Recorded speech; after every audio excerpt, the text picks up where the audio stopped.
Hey, listen to Wrestling Roundup on FreeFM, ArrowFM, and MP. As always, I'm Grady, and live on Skype we got Josh. Hi. We're gonna go wide across the world for this week's show. We got Raw with the Legends Night, we got New Japan with Wrestle Kingdom, we got NXT with New Year's Evil, and we got AEW's New Year's show as well. Quite a bit to talk about, so let's just crack into Raw. And let's look at the women's tag team division. It doesn't get a lot of love. Obviously, Flair and Asuka, the current champions, probably won't hold them too much longer. But we had a non-title match where Lacey Evans and Peyton Royce managed to pick up a victory, thanks to a little interference by Ric Flair, costing Charlotte. Yeah, I have no idea where they're going with this. For all we know, it could be another twist and turn in the Charlotte Flair, Ric Flair storyline, or it could be just nothing and it was just thrown in. Yeah, I think that's the current sort of debate around it. Was it, because it is Legends Night, was it a one-off? Just Ric Flair happened to be there and he did this, or will he be sticking around for a little while longer? And I guess we won't know that until next week. But what the headlines are going to say is purely Lacey Evans and Peyton Royce have a non-title victory over the champs. Do you think that's going to earn them a title shot down the line? It's possible. I mean, at the same time, we've had singles wins over the former champions by Mandy Rose and Dana Brooke. Sure. Is that enough to earn them a shot at the current champions? I don't know. We got a few teams that seem to have a little bit of claim to say that they should be the next champion or next challengers. And one piece I'd like to note as well, jumping around, is that on NXT they did announce a women's Dusty Rhodes Classic tournament coming up. So it looks like NXT is also going to be highlighting its women's tag team division, potentially crowning a number one contender at the end of that tournament. I don't quite know what the specifics are just yet. I don't know, but I'm interested. Because who knows, it could form a tag team that could actually be used in the actual division. Yeah, I think there's a couple teams down there already that, are lined up and you could use. But yeah, I think we're going to see some interesting combinations coming out of that, depending how many teams they decide to put in the tournament. I think I assume 8. Yeah, the male Dusty Rhodes Classic is 8, I believe, so the female, it probably follows that same pattern, I imagine. Yeah, and that may be why we've seen random teams like Sasha Banks and Bianca Belair last week. They may have been beginning to test the waters of potential teams for that.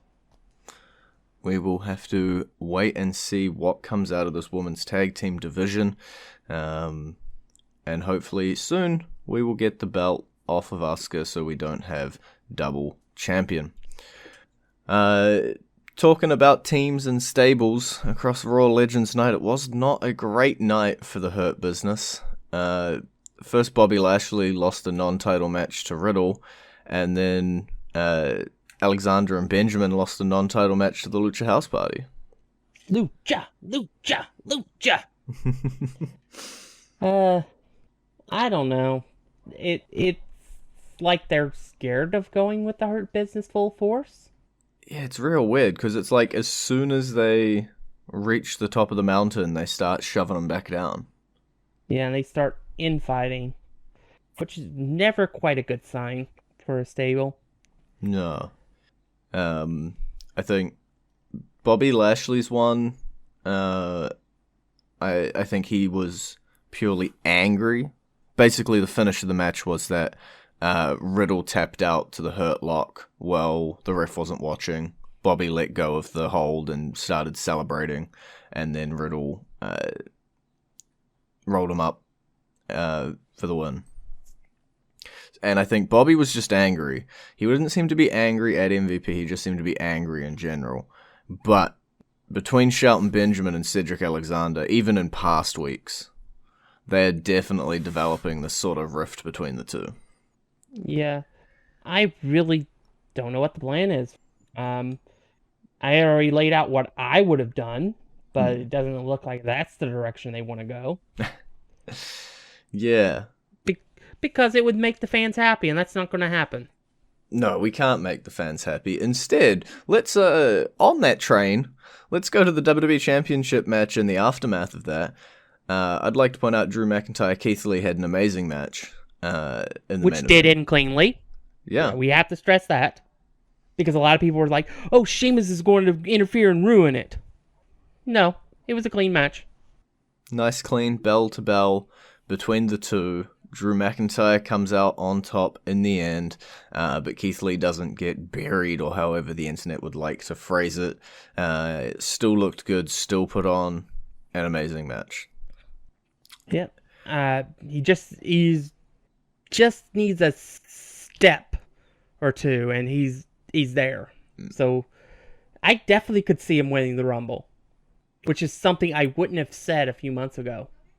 Yeah. It'll be interesting to see what happens in both the men and women's Rumble fields heading into that pay-per-view, just because so much stuff is open at the moment. And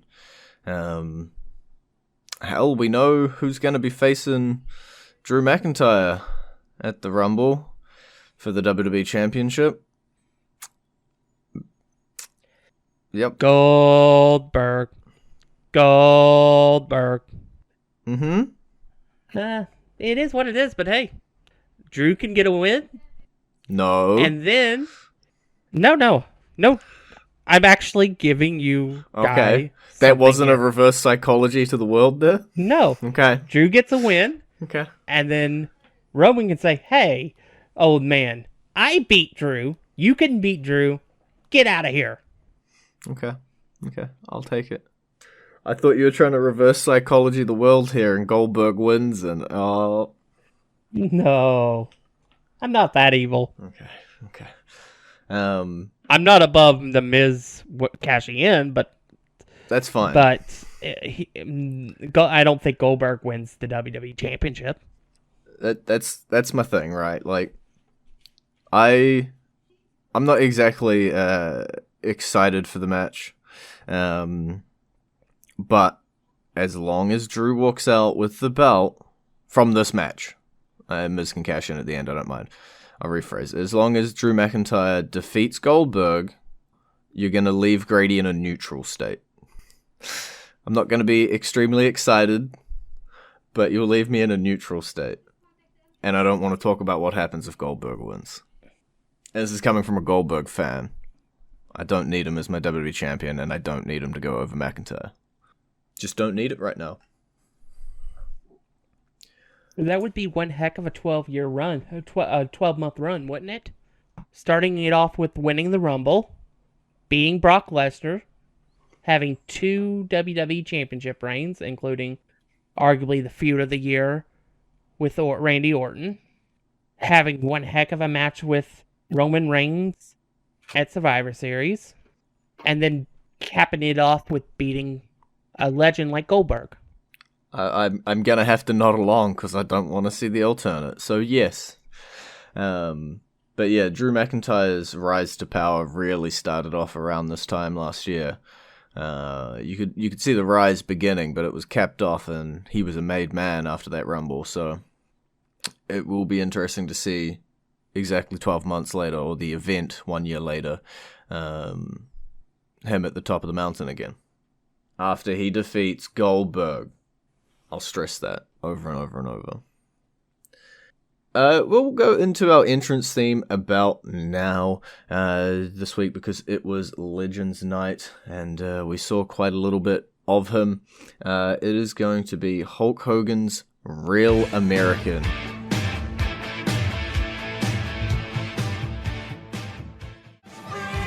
And you're back to Wrestling Roundup on FreeFM, ArrowFM, and NPR. I'm Grady, he's Josh, and let's take a look over at Wrestle Kingdom, New Japan's WrestleMania. If you are not aware as a listener, 2 nights Basically 6 or 7 matches on each night. And it's the main events that I want to talk about just for a little while. Kota Ibushi earned himself this shot at the combined IWGP Heavyweight Championship and the IWGP Intercontinental Championship. That minus a few months in the middle, Naito had been carrying around all year, and he manages to capture them on night 1, which was January 4th, after a 30-minute classic between the two, and then has to defend them immediately the night after, on January 5th, against Jay White, New Zealand's own Jay White. Now you can see why I wanted to talk about it. In a 48-minute match. And it's just insane that basically over the course of 2 nights, Ibushi wrestled, an hour 20. Both hard-hitting matches, Naito and Jay White, both great opponents, and both were great and amazing matches as well. But the talking point at the end of it all, if you haven't seen it, I'm sure you could just look up Jay White Wrestle Kingdom promo and find it on YouTube. But Jay White talks about all the trials and tribulations and leaving his family behind in New Zealand at 16 to go over to Japan on his own and hone his craft and train for this, and all the sacrifices he's made. And then he starts doubting himself because he can't win on the big stage. He hasn't won the main event of Wrestle Kingdom. And it seems as though they're sort of spinning the storyline for him. And he said New Year's Dash was going to be his last appearance. And that was, I think, yesterday, if not the day before, when we record this. And so the future is hazy for Jay White, while Kota Ibushi stands at the top of the mountain for New Japan, and is talking about unifying the 2 belts as well. So New Japan doing some great things at the moment. But we'll go over to a topic that Josh knows a little bit more about, some NXT. They had a special show this past week as well, New Year's Evil, hosted by Dexter Lumis. And in the opening match, Karrion Kross managed to defeat Damian Priest. Not that it's surprising. The uncrowned NXT champion would not lose here. And it seems as though Damian Priest's, from the dirt sheets, Damian Priest's days in NXT may be up. I'm fine with that. I would put him with King Corbin and form a tag team. Yeah. But that's probably not what they're going to do. But that's what I would do. Because his character is like King Corbin in real life. So you could get away from the King gimmick and just present Baron Corbin as Baron Corbin. Yeah. It would give us a little bit of a break from the King stuff, so I'm sure most people would be fine with that. And just because you chanted Lucha at me when we were talking about the Hurt Business stuff, oh no, Santos Escobar retained his Cruiserweight Championship against Gran Metalik. Aww. Beating Miz did nothing for him. You can't win them all. No. It is what it is. I'm not sure who can take the title from Escobar at this point. About the only person may be the original holder. Yeah. I feel like that's still the collision course for this Cruiserweight title, right? Is the reunification of the title that Escobar holds and the title that Jordan Devlin holds. But when is that going to be physically possible? I don't quite know. Yeah. Then the talking point that I want to talk the most about. We've been having these vignettes for a while now. Xia Li and Boa sort of got chased by a dragon for a little while and then kidnapped to what appears to be some sort of Yakuza hangout where they're just training They appear to be getting more brutal, and they're just getting stronger and stronger. And it was the re-debut of Xia Li at New Year's Evil. And she came out up against Katrina and basically just kicked her head off multiple times. And I gotta say, Xia Li wasn't boring before this transformation. She still had a lot going for her. But after this transformation, her star power and her it factor has gone up 10 times. The entrance, the look, the intensity, and just the fighting style. It's good. You know why? She has a character now. Dun, dun, dun. It's crazy. Yeah, it's amazing how a person gets a character or gets something added to them, and suddenly you become interested. It's amazing. Who could have seen it coming? This whole storyline began with a simple letter. It's turned into something that you're more interested in the character about. So let's see if they push her towards IO. That'll be interesting. That will be interesting. But we've also got another women's match here just to hit up on. Last woman standing. Raquel Gonzalez managing to defeat Rhea Ripley. And technically that's a victory for your girl. Well, earlier in the match, Dakota Kai kind of got her butt whooped and just completely destroyed. So it might be a victory, but it's one she probably won't remember. She's still brought this monster in to deal with Rhea Ripley. That is so true. She accomplished that goal. And much like Damian Priest, it sounds like if you believe in those dirt sheets, that Rhea Ripley's days in NXT may also be numbered. Yeah, I would say so. And I would say the most likely time for the debut. How many days is it till the Royal Rumble? 31st, 31 minus 8, 28-ish, 29, 4 weeks. That's about how long I would expect. I would expect her to debut at the Rumble. Yeah, we will have to wait and see. But in the main event of NXT's New Year's Evil special show, Finn Balor successfully retained his title against Kyle O'Reilly in what was yet another bloody, literally classic match. In which they apparently had to go to the hospital again for. These two just love to hurt each other. Yeah, I think it's a good idea to keep these two apart from each other going forward. Otherwise, they're going to make sure that neither of them can ever wrestle again. Yeah, we will just need to ban these two from fighting. It is a little rough. You've taken it too far now, boys. Now my question is, who can beat Finn for the title? I presume Cross. That's definitely very possible. Wouldn't be a bad choice. I would also propose, since he's not doing anything on SmackDown at the moment, or in the last few months, how about Aleister Black? I would be 100% happy for that. Give Black anything to do. Please.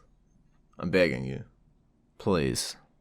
One also thing just before we rush off of NXT, Dusty Rhodes Classic male competitors have been released. I want your opinion on who you think's going to be the early favorite. I will list them out.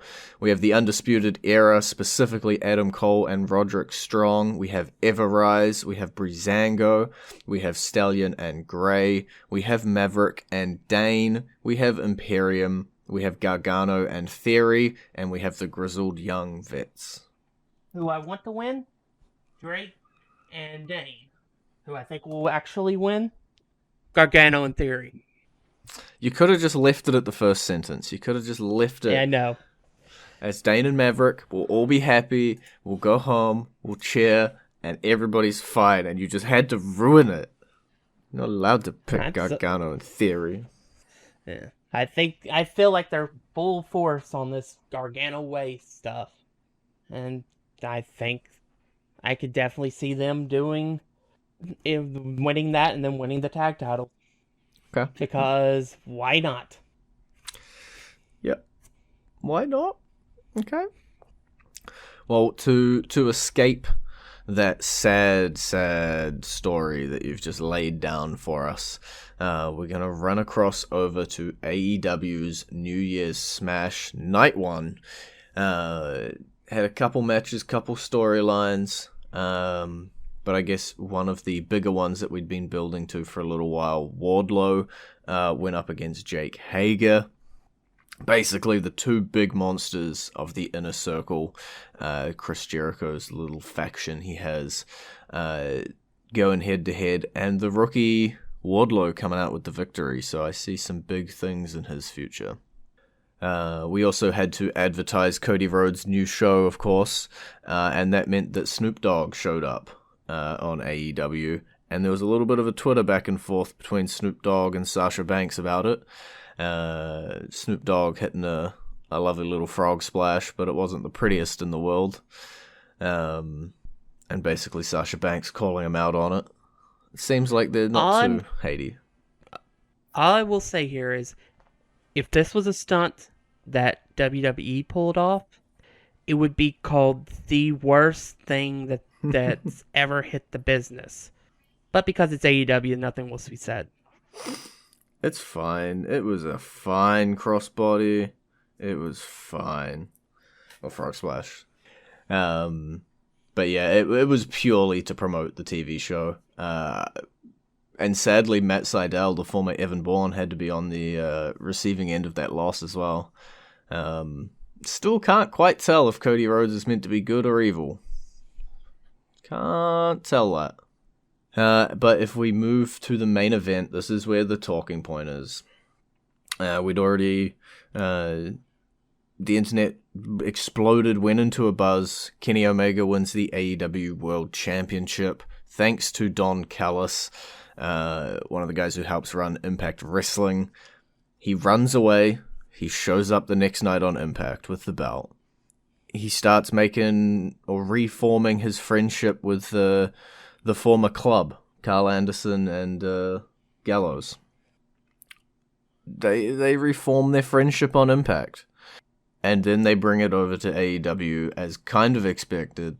And Omega, Anderson, and Gallows run roughshod, make sure that he retains his AEW World Championship over Rey Fenix. And then the Young Bucks join them, just to make it 5. Why not make it 5? And now we have the AEW World Champion and AAA Mega Champion, Kenny Omega.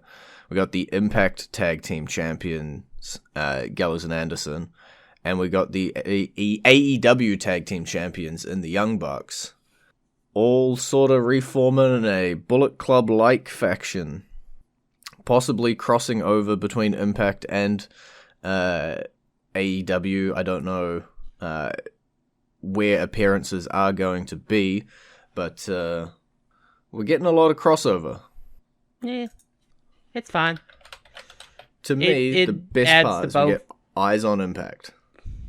Yeah, I mean, it's basically what they've got to do at this point. They're not growing on their own. And eyes on Impact is all good for me, because honestly, if you don't watch Impact, and I'm talking to probably a large proportion of our listener base here, Impact has a really good roster. And they put on good shows. I'm not saying they're the best shows in the world, but they put on good shows with a lot of awesome talent. So getting eyes on Impact is a good thing to me. And especially for their upcoming pay-per-view, Hard to Kill, January 16th, a little bit closer than the Rumble, where we know the match is already going to be Kenny Omega and Carl Anderson and Doc Gallows teaming up together to take on the team of the Impact World Champion Rich Swann and the Motor City Machine Guns. That should be a good 6-man tag. And we get it on Impact. So I'm hoping that this crossover between AEW and Impact turns into a little bit more than just these main event stable piece coming across, because the 5 of them attacked Jon Moxley on AEW as well, so maybe Jon Moxley might come over to Impact, and there might be more and more sort of crossover between the two shows, and I think those two working together can only be good. I don't see it being detrimental to either show. Well, that was a hell of a lot to get through, with like 4 different brands of shows. Have we missed anything in the wrestling world over the last week that you'd like to slide on in at the end of the show, Josh? I can't think of anything. Then that sounds like we're all out of time, and it's been great talking to you. Bye, B. You can visit our Facebook page, facebook.com/wrestling radio, Twitter page, twitter.com/wrestling radio, and we'll see you next week.